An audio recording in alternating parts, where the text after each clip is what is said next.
দক্ষিণ ইউক্রেনের মিকোলাইভ অঞ্চলে একটি বিমান ঘাঁটিতে ড্রোন হামলার দাবি করেছে রাশিয়া, যেখানে ইউক্রেনীয় বিমান বাহিনীর দুটি মিগ-29 যুদ্ধবিমান ধ্বংস করা হয়েছে বলে জানায় রুশ পররাষ্ট্র মন্ত্রণালয়। একটি বিমান রানওয়ের পাশে ছিল, আর অন্যটি বাংকারের ভেতরে জ্বালানি নেওয়ার সময় হামলার শিকার হয়। হামলার ভিডিও প্রকাশ করে রাশিয়া বলছে, লক্ষ্যবস্তু সফলভাবে ধ্বংস করা হয়েছে। এছাড়া ইউক্রেনের ঝাপোরিঝিয়া অঞ্চলে রাশিয়ার হামলায় হতাহত হয়েছেন বেশ কয়েকজন।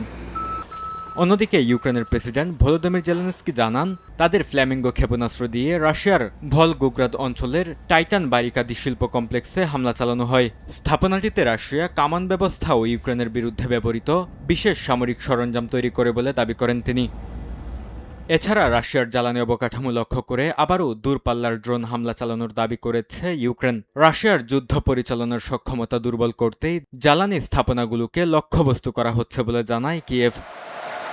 ইউক্রেনের দীর্ঘপাল্লার ড্রোন হামলা বাড়তে থাকায় নিরাপত্তা নিশ্চিত করার অঙ্গীকার রাশিয়ার প্রেসিডেন্ট ভ্লাদিমির পুতিনের।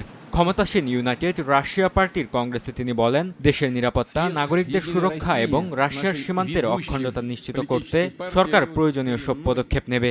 একই সঙ্গে রুশ ভূখণ্ড ও অবকাঠামোর উপর হামলাসহ সব ধরনের চ্যালেঞ্জ মোকাবেলায় রাশিয়া সফল হবে বলেও আশাবাদ প্রেসিডেন্ট ভ্লাদিমির পুতিনের। বরকতুল্লাহ, সময় সংবাদ।